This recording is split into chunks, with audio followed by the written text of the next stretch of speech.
Namekera joan behar diat. Ara, hau ez ustea begira nortakoen hemen.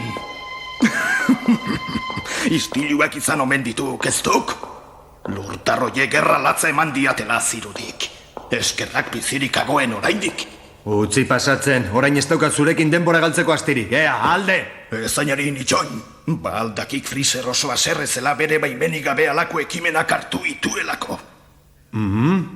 Betor bera niri esatera. Jaren, keen eskutzarrok nire gainetik. Zorteko baiz gizon ulerkorra eta argia baita. Honek lasaitzen bau ahaztu eta aurrera egitea erabaki zuela dio bat. Zeren niri esker sekulako aurkikuntza egintik. Zer esan nahi duzu? Ita ire laguna gabe sekule ezien jakingo betiko bizitza lortzeko era bat bazela. Zer diozu, beraz dragoi bola hoien bila joana dela dagoeneko? Nameketik bidaian duk. Jakinean zegok beraz, dragoi bolak bera paino lehenago topatu behar ditian bestela bere morroia izango naukil arte. Ari aurrea hartu eta joku irabazteko asmorik bau berehala bertan lagatzeko aholkatzen haut, asko zobeuke euretzat. Alde egiterakoan aitortu zidaan dragoi bolak topatutakoan namek planeta desekingo zuela. Hori ikusiko du, neu topatuko ditut aurretik! Ez geldi, alderrik duk!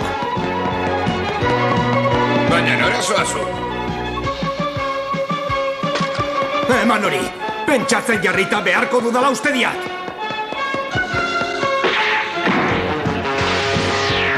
Itxaron!